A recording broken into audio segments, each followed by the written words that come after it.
Now let's review some PMP questions related to Agile project management. Let's get started. The first question says, while reviewing an important epic, members of the self-organizing team had different interpretations of how it should be broken down, which revealed a lack of common understanding of the project's purpose. What should the project manager do? So the issue here faced with the team is that they did not understand an epic, and not understanding it is because of not understanding the project's purpose. So we need always to understand the root cause of the issue. Now we are going to review the different options. We need not just to focus on the difficulty of interpretations of the epic, but also the root cause of the problem, which is the lack of understanding of the project's purpose. So let's see the different options and see what could fix this root cause. A, ask the team to check the release plan. So let's think a little bit about the release plan. Here is an example of a project with 3 releases, and usually within a release we have a couple of sprints, and it could also span across more than one release. We can have an epic here, we can have another epic here. Okay, so if we are lacking the understanding of the epic, checking the release plan could not be sufficient. For instance, if I check the release plan for the first release, maybe it's not enough to understand the Epic 2 here because it's across 2 releases. And it will not fix the root cause of the problem, which is the understanding of the project's purpose. So I don't think this could fix the problem. Let's see the option B here. Ask the team to check the acceptance criteria of the epic. So this will fix the interpretation of the epic, but it will not fix the lack of understanding of the project purpose. Okay, so it could fix the direct problem, but it will not have a permanent effect. Maybe the team later on will have another issue related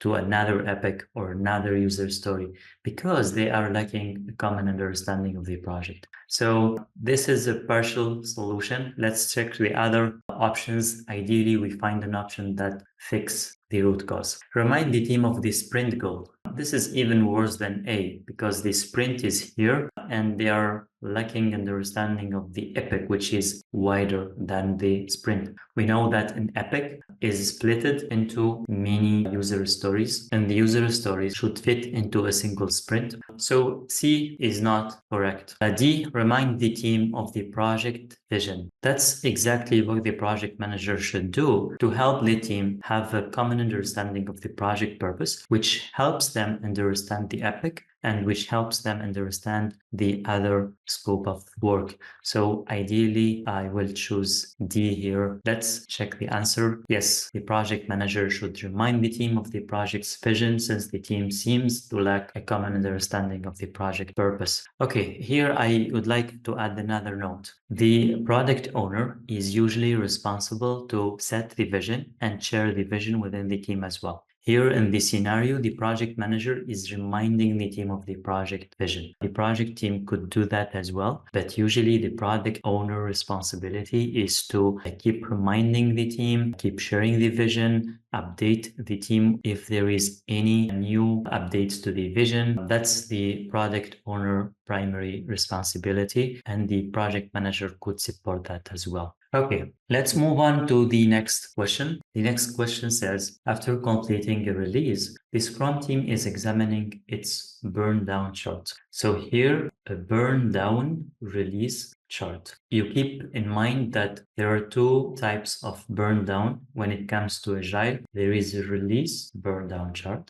and there is a sprint burned down chart. You need to differentiate between these 2 burn down charts. When it comes to release burn down chart, here we have sprints. Like in this graph here, we have a release burn down chart. So we have sprints here and story points here. If it's a sprint burn down chart, then we are going to have days here and story points here. So keep that in mind. When it comes to burn down chart, you should focus whether it's a release or it's a sprint burn down. Okay, in our case, we have a burn down chart related to a release. Even though there were no changes in estimates, the chart shows an increase in story point value during the third sprint. How can this be explained? So here the development team started with 250 story points, and after finishing the first sprint, they ended up with 200 story points. That means that the velocity of the team is 50 story points, which means that the team completed 50 story points by the end of sprint 1. Okay, when they moved on to sprint 2, they also completed, let's say this is 160, so they completed 40 story points. Okay,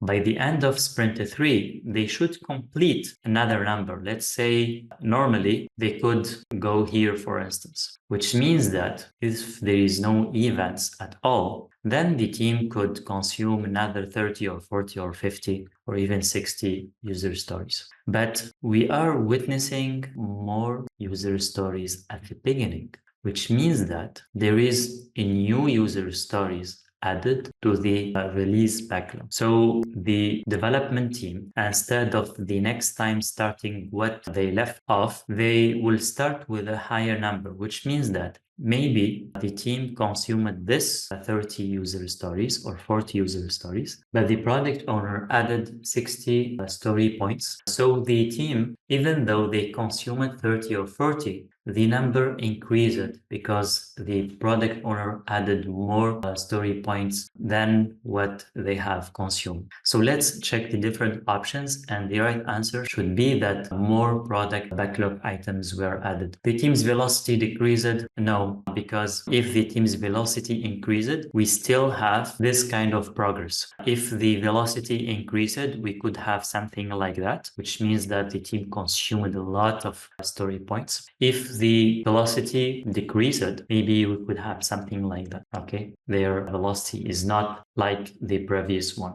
But in these two cases, still it's below the last sprint, which is not the case, and that makes A and B wrong. Work was added to the product backlog. Work was removed from the product backlog. If the work was removed from the product backlog, then we are going to witness decrease of the story points, not an increase. So the right answer should be C in this case. Let's check the right answer. Exactly, it's C. When work related to a release is added to the product backlog, the release story points naturally increase. Okay, let's move on to question 3. A project manager is leading a software project. The project team finished all of the tasks in the iteration backlog early and decided to work on code cleanup for the rest of the iteration. In spite of their intention to decrease technical debt, which will save the customer maintenance fees in the future, neither the customer nor the project manager seems to be happy. What could be the reason behind the customer's dissatisfaction? Okay, so here we have project team finish it early, and because they don't have anything to do, they start doing a code clean up for the rest of the iteration. Maybe the iteration is 2 weeks and 2 days left, for instance. So for these 2 days left, they started to do code cleanup. But the customer is not happy. Let's see the different reasons. He wanted to avoid scope creep. Let's see the definition of scope creep. Scope creep is when there is a change which is in the execution phase after agreeing about all the scope of work, and there is a change, and that change is not agreed upon between the project team and the client, and this is considered as a scope creep. However, here the customer is unhappy because of the scope creep. Do they want to avoid it? Maybe, if they don't like the cleanup. But usually the customer wants the cleanup. It will save them money in the future. It's in their advantage. So maybe that's not the right answer. Let's check the other options. He wanted to avoid gold plating.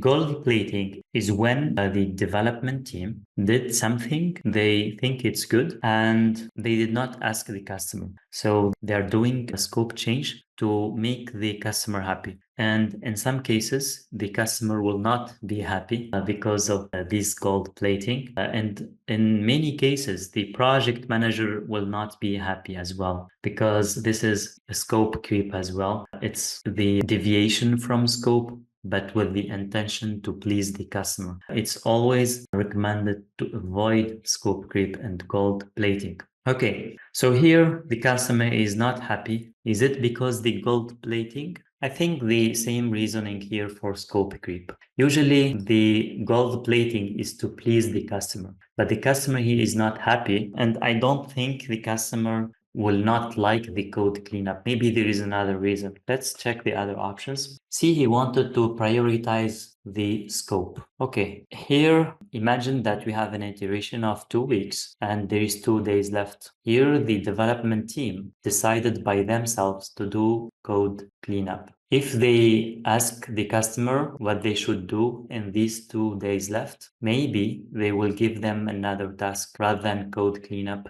Maybe he wanted to do the prioritization of the scope. And that makes more sense. That's maybe the reason behind the customer dissatisfaction, more than just scope creep or gold plating. So I would say C is better than A and B. Let's check D. He wanted to minimize costs by ending the iteration earlier. Usually in the agile and iterative approaches, the iteration is already fixed and the cost is fixed and the schedule is fixed. So the concern of the customer is not about how much it costs the iteration because it's already fixed and the budget is already allocated. I don't think B is the right answer. It's not the concern of the customer. Most probably the concern of the customer is the prioritization. They have more prioritized work than code cleanup. That's why they are not happy. Let's check the right answer. Yes, the probable reason for the customer dissatisfaction is there are more prioritized items in the product backlog that the team could have worked on instead of the code cleanup activity. Stakeholders are the one responsible for defining and prioritizing the scope and the requirements for the project team. The product owner here, which is the customer also, or the representative of the customer, is the responsible for the prioritization. That's why they are not happy. Okay, let's move on to the next question. A project manager gets assigned to carry out an internal project to create a new website for the organization. Months into the project team faces multiple challenges. The completion date is unclear because the scope is changing frequently. So this is a key word here. When reading questions, such statements should be highlighted. As a new knowledge is gained, the scope is changing frequently. So let's see the remaining question. The team has completed some deliverables. However, when new stakeholders join the project, they express their dissatisfaction with the outcomes, claiming that they do not align with business goals. What can the project manager do to prevent similar issues in the future? Okay. A, develop a prioritized backlog and establish iteration review sessions with stakeholders to ensure alignment with business goals. Okay, so since we have a changing scope, then a prioritized backlog could resolve this issue. And since we have not happy stakeholders, the new stakeholders join the project, they express dissatisfaction with the outcomes. Okay, here we have new stakeholders, and here we have iteration review sessions with stakeholders to ensure alignment with business goals. Yeah, so here key stakeholders, when they join the project, they could be part of the iteration reviews and they will check the progress and they will assess the business goal. Yeah, that makes sense. So A could be correct. Let's check the other options. Create a detailed work breakdown structure and a milestone schedule that are approved by all stakeholders. I think this will not address the problem of having a very changing scope, since a work breakdown structure entails a predictive approach and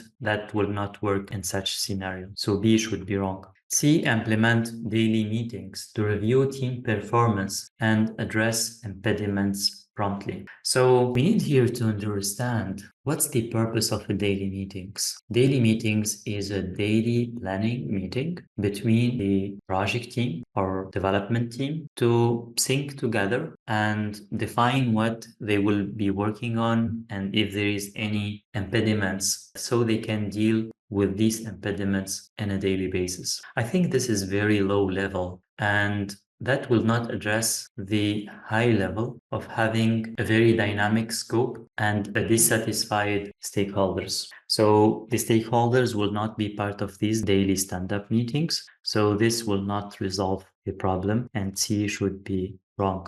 D, organize kickoff meetings for each project phase to share the project management plan. Here, the project management plan entails that the project will again be following the waterfall or predictive approach. And here, the project management plan defines how to manage the project. It will not define the scope for each of the phases. So even this, like having a kickoff meeting for each project phase, even if we imagine that we are going to split the project into phases, we are not going to review the scope of each phase here. So it will not address the problem at all. This will be wrong as well. And the right answer should be A then. Okay, let's check. Yes, the right answer is A, creating a prioritized backlog and holding iteration review sessions with the stakeholders, adopting an agile project development approach, allows for continuous alignment with business goals. Okay, let's move on to the next question. A project manager kicks off a software development project aimed at creating an e-commerce platform for a gluten-free snacks brand. During the third sprint of the project team encountered unexpected technical complexities related to integrating third-party payment gateways and ensuring seamless user authentication processes. Okay,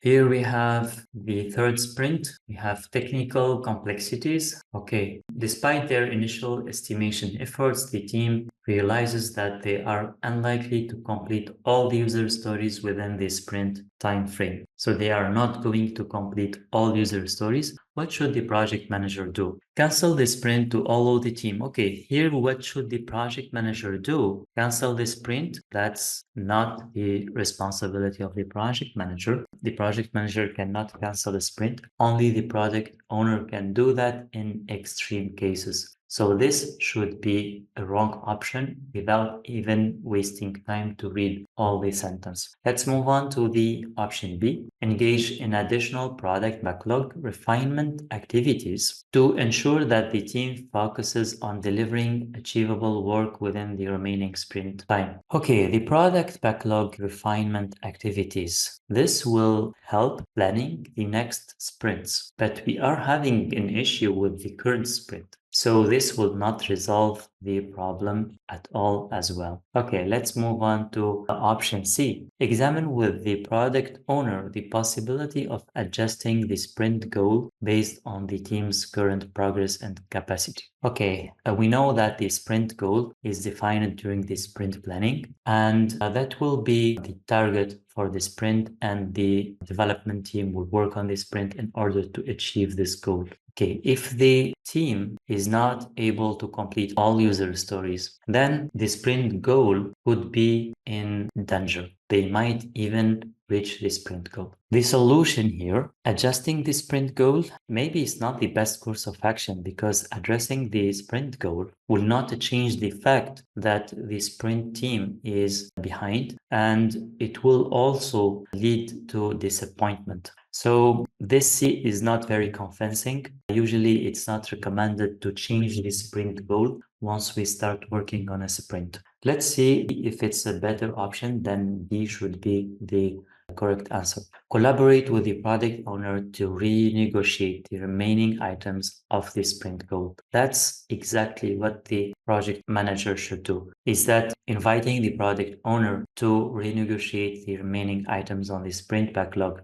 If they are not able to complete, let's say, the remaining 10 user stories, you can ask the product owner which is the best 5 among the remaining 10 user stories. Maybe we can complete 10, maybe we can complete 5. So which are the best 5? This way, we are trying to maximize value towards the sprint goal, and that's a better option rather than just changing the sprint goal. So D is a better option. Let's double check the right answer. Yes, during the sprint backlog can be clarified and renegotiated with the product owner as more is learned. This helps adjust sprint backlog items based on the team's capacity and constraints, and ensure that the sprint goal remains achievable while maximizing value delivery. All right, excellent. Let's move on. For question 6, a project manager is managing a software development project. In order to ensure that the project's agile team is cross-functional, the project manager hires an experienced designer.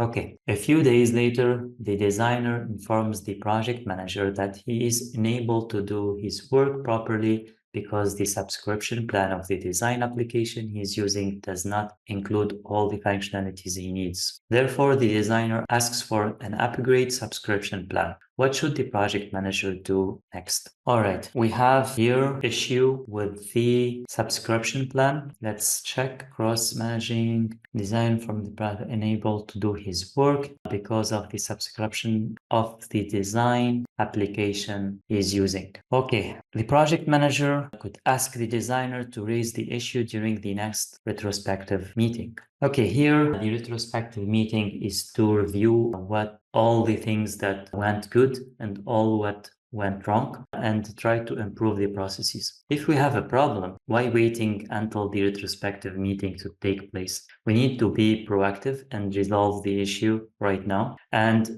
during the retrospective, we capture the lessons learned. Maybe during the retrospective, we said that we have encountered this issue and we fixed it by upgrading the subscription plan. And moving forward, any designer will start with this new subscription plan. This is capturing lessons learned. But waiting until the retrospective meeting to raise the issue again, that's not agile and that's not proactive for the project manager and should be wrong, of course. Okay, B, tell the designer to be self-reliant by dealing with the situation and finding turnarounds. If the team member can resolve this by themselves, maybe they will not go to the project manager to resolve it. The team member or the designer come to the project manager for a reason. And the reason is that the project manager in agile context should be servant leader. And here, letting them to be self-reliant, deal with the situation themselves, it doesn't reflect on this character. So I don't think this could be right answer either. C, explain to the designer that his current subscription plan is sufficient for fulfilling his assigned tasks. Okay, if you are a project manager and a development team come to you and complain about some blockers and constraints, and these constraints are technical constraints. So here, the project manager is arguing with the designer that this is sufficient. I don't think this is the right course of action, actually, because here the designer is experienced. It's not like someone who is not having any experience and you are going to guide them. And this is a very technical issue. So maybe relying on the development team and having a self-organizing team means that as a project manager, you need to respect their technical opinions and respect their judgments. So C is not the best option in my opinion. So let's check D. Reach out to the appropriate stakeholder to upgrade the designer's subscription plan. This entails servant leadership character, and I would go for D better because the project manager should be a servant leader when it comes to a project management. So the right answer should be D here. Let's double check. Yes, as a servant leader, the project manager should reach out to the appropriate stakeholder in order to upgrade the designer's subscription plan. In an agile work environment, the project manager should listen to the impediments faced by their team members and act to solve them. Okay, let's move on to the next question. To guide the development team on what they intend to achieve, the product owner of an HR solution shares the following table depicting the key deliverables of each quarter of the 9-month project. What agile artifact does this table represent? This shows quarter 1, quarter 2, quarter 3, and there is like a high level deliverables or key deliverables for each quarter. If we have quarters or months, like a timeline like that, it's most likely a product roadmap. So the right answer here should be C, the product roadmap. It's not a product backlog because the product backlog is composed of many user stories and it does not look like that. The product wireframe is a graphical illustrations. The product vision statement is a small paragraph or one sentence depicting the vision of the product. So this is for sure should be the product roadmap. Let's double check. Yes, the right answer is C. The product roadmap is built by the product owner to demonstrate the anticipated sequence of deliverables over the project duration. Okay, let's move on to the next question. A Scrum Master is facilitating a retrospective meeting when a team member suggested changing the sprint time box from 3 weeks to 2 weeks. What should the Scrum Master do? Here we are in a retrospective meeting, and we know that during the retrospective, we are checking the processes. What went wrong, what went good, how we could improve the Scrum processes. Okay, and here a team member suggested to change the duration of a sprint. That's a legitimate request during a retrospective meeting. So how the Scrum Master should deal with such a request? A, investigate the cause behind the team's members' suggestion to tailor the process. Okay, we know that the Scrum Master is the facilitator of such a meeting. And when the Scrum Master hears the different opinions, different perspectives of the team members, they could question these team members, and follow-up questions is always good. So A could be correct. Let's see the different options. Accept the implementation of any suggestion provided by self-organizing team members. Here, accepting without questioning, I don't think this is a good threat for any person. This is not good. Actually, if you accept any kind of suggestion, this will not reveal the discussion behind any of the suggestion that could lead to improvements. So we always need to challenge new ideas and to understand why we need to change the process. What's the purpose? What the root cause? For accepting any suggestion is not a good course of action, from my opinion. Let's move on to C and D. Decline the team's member suggestion. Here, decline is not a good word. I don't recommend options with decline, but let's see the remaining reason. Since it can reduce the team's velocity. Okay, by having 2 weeks instead of 3 weeks, that will reduce the velocity for sure. Instead of completing, let's say, 60 user stories, you are going to complete 40, for instance. That will impact the velocity. But should we dismiss this suggestion because of the velocity? I don't think so, because at the end of the day, instead of having, let's say, 2 sprints of 3 weeks, you are going to have 3 sprints of 2 weeks. So you will have more sprints and less velocity. So I don't think C is making any sense because velocity is not our concern here. Let's see D here. Decline the team's member suggestions since the sprint time box is set at the beginning of the project and should never be changed. No, actually, it could be changed. Even in my personal experience, I have witnessed changes in the sprint time box duration. And the reason at that time is that we are having a more stable product and we change it from 2 weeks to 3 weeks because the product is more stable and we don't need a lot of meetings and stuff like that. So it's possible to change the duration, but this should not be frequent. It's not like you change it this time and next time you change it back and the other 2 sprints you change it another time. It's not recommended to change it frequently. You should only change it when there is a legitimate reason for that. And usually the reason is related to change frequency. If the change frequency of the requirements is so high, then having shorter sprints is good. Also risks and dynamic requirements and things like that leads to a shorter period of time for the sprint. However, for very stable products, longer period of sprints is good. So D is not right because it could be changed, but it should not be frequent. The right answer then it should be A, investigate the reason behind the team's member suggestion. If the reason is valid, then we need to inform the product owner because we cannot take such a decision without letting the product owner know, because we know that the product owner is going to attend the sprint planning meeting, going to attend the sprint review meeting. So they need to be available for such meetings. So they need to validate such a decision. Okay. So the project manager or the Scrum Master should investigate this case. And if the team member is right, then we need to consult the product owner and take a decision with the product owner as well. Okay, Let's double check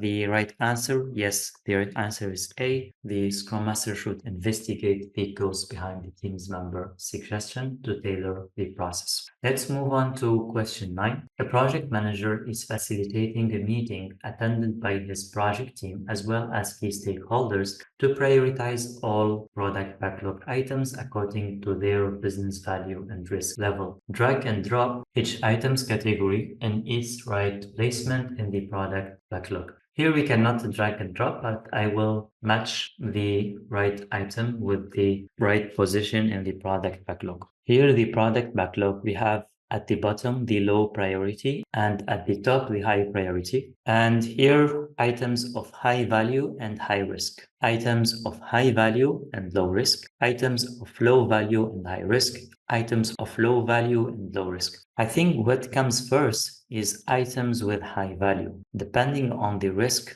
we should prioritize the value. So A and B should be first. Which comes first, the high risk or low risk? Think about it. If you have a project and you are a high value item, but this item is having a high risk, what if you put this second? You start this, you spend, for instance, 3 weeks or 3 sprints, and then you tackle this and you find out that the risk is so high and the project is not feasible. All the business value is not going to be attained and the project will be stopped because of this. So what's better, to start with this and know that the project is not feasible, or spend 3 weeks with the low risk items, then you start working on this and find out that the project is not feasible? I think it's better to start with this, because knowing that the project is not feasible from week 1 is way better than knowing that it is not feasible from week 4. I would say that we need to have this first and we need to have this second. High value, high risk first. We need to ensure that we are giving value and we are having a clear idea about what to expect from the beginning.